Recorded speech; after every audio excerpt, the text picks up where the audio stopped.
And the gold medal goes to Steve Scarpa, Tehachapi, California.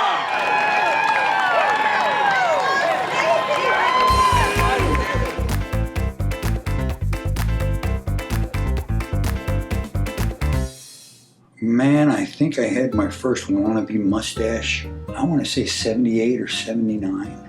It was pretty thin back then.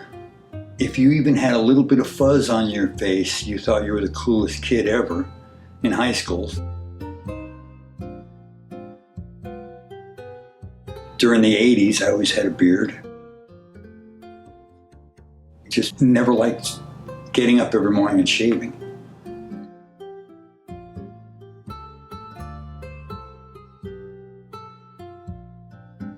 '90s, I always had a beard or a mustache, but usually a beard.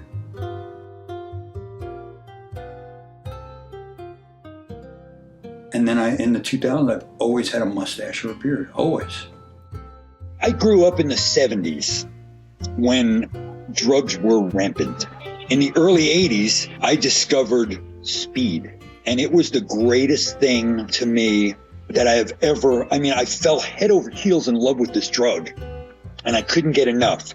Then in the early 80s came cocaine, and it was like, speed's sister. So we just had a threesome every day. Unfortunately, it makes you do, it doesn't make you do. It helps you to decide to do bad things. I started getting in trouble for little things, but then every one of my crimes after that was drug related. Long story short, I ended up serving 15 years in prison. October of 2003, I lived in Carson City, Nevada at the time. I had no idea the World Beard and Mustache Championships was held in Carson City that year. And we were watching the parade, and this group of bearded guys came down, and I had no clue what was going on. But they were all friendly and all waving. After the parade, I sat there and I talked to a couple of them, and a lot of them were from Germany and foreign countries, so I didn't understand it, but they were so friendly. And I thought to myself, wow, that's kind of something I could get into. Fast forward 4 years to Carson City again. Every year in Carson City during Nevada Day, on the steps of the courthouse, they have a beard mustache contest. And I was there. I wasn't entering. I was just watching.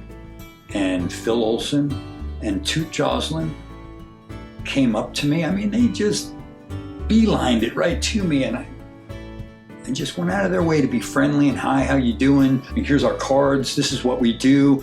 You have a great mustache. You should be a part. And I said, okay. And they kind of turned me on to their next contest, which was in Squaw Valley, California. And I went and I entered, and I was scared to death. And I got up on stage and I didn't know what to do. And I was like I don't know. And I came in second. That was my first contest, came in second. And I've been doing it ever since.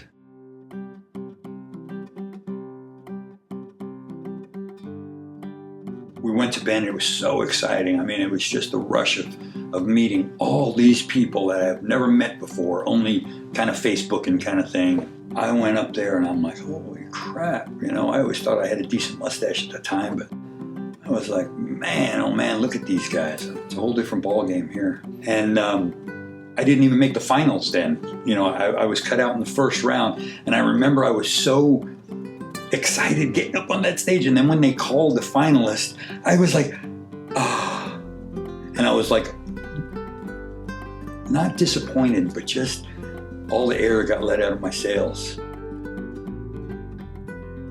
I went to Portland for the first West Coast Beard Mustache Championships in 2011, and it was my first place victory. When they called my name for first place, I just almost collapsed. My knees got so weak. It was about 1,000 people were there. It was packed. And I could remember trying to make it up to stage, but my hands were shaking so much that I couldn't. And it was just the best feeling in the world. It really was. 2009, my brother passed away, the guy who was taking care of my mom. So Savannah and I uprooted our lives in Carson City to come here to California and take care of her. We lived with her for the last year and a half of her life. but I remember the LA club had a little get together at a bar. So I told my mom, I said, Mom, why don't you come with us? We drove down to LA and she met Jeffrey Mustache and all the whole LA gang at the time. And she just fell in love with all those guys. She was so proud that I was involved with something that didn't include the police every 5 minutes. Whenever like a newspaper article came out, she would spot me and Savannah in the background. She'd get really excited. She loved it. We thought, how great is this? We live in a tiny town. The population of this town is 8,000 people. How are we going to get our friends here for our wedding? You know, they don't want to make the drive or the flights, but everybody was coming to West Coast Beard Mustache Championships. All our friends will be there. How much fun could that be? Well, today's the big day. I've been waiting all my life for this day. Savannah should be here any minute. She is going to be absolutely the most beautiful woman in this place or outside of this place or just on the face of the planet today especially. She looks fantastic. I can't wait for her to get here and just spend the rest of my life with her. It's perfect. Steve, you take Savannah to be your wedded wife, to love her and be a faithful husband in prosperity and in need, in joy and in sorrow, in sickness and in health, as long as you both shall live. Savannah, do you take Steve to be your wedded husband? Yeah. By the power vested in me by the great state of Oregon, I now commit you husband and wife.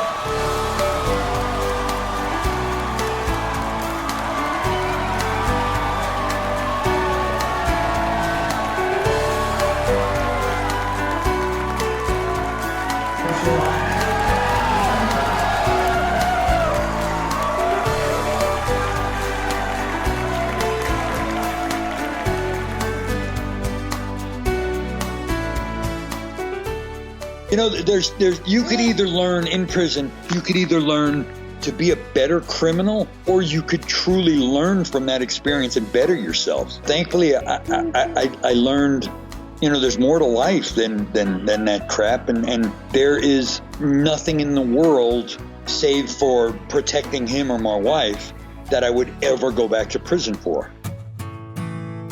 The reason we go to these things is to meet new friends and to hang out with our old friends. It's just an excuse to get everybody together. If that competition, if you remove that from the story, then I would still go. And people started complaining about the judges. Oh, this judge didn't know you, this guy should have won, or this guy shouldn't have been competing. And it just got really ugly and really catfighty. And I just got really turned off by it. So I told myself, you know what? I'm not gonna compete. I'm just gonna go have a good time with all my friends. I'm gonna take that out of the equation and still go, you know, for my friends. I live in Southern California. You live in Connecticut. If it wasn't for these, when would you and I ever see each other? And the same thing goes to all my friends in Portland and all my friends in Florida and all my friends, you know, I truly believe I have friends in every single state that I get to see no matter which one I go to. And that is the sole reason I go to these things.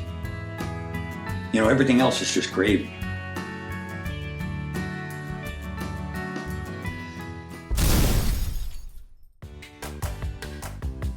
As far as this last Portland competition, I had absolutely no intention of competing. We drove halfway, stayed in a hotel, got up the next morning. I styled my mustache like I usually do, drove the rest of the way to Portland, raining the entire way.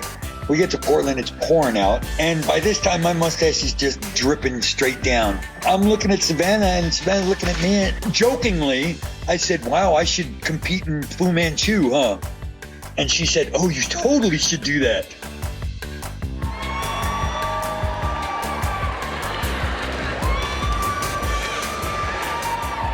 But I find myself missing, I don't know, I guess the only way you call it ego. You like that feeling of getting up on stage and waving to everybody, and you know, it makes you feel good. It really does, that rush of adrenaline when you walk across that stage and everybody's applauding for you.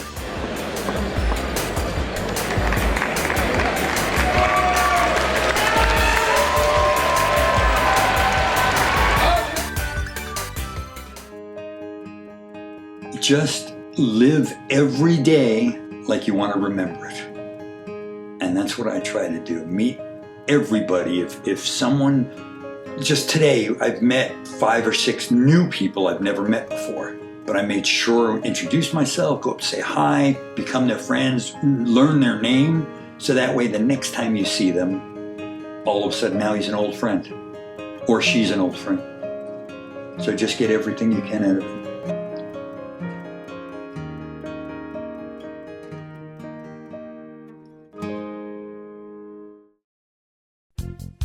The difference between having a mustache and a beard in the public today is night and day. When you have a mustache, especially mine, when it's styled up, you walk down the street and we are stopped. If we're in public, we are stopped. No kidding, 25, 30 times a day for someone wanting to talk or take a picture. When you don't have a mustache, when you have the full bushy beard, people tend to get out of your way and clutch their purse and walk on the other side of the street, grab their children because they think you're the scruffy homeless guy. So I mean, it really is nice.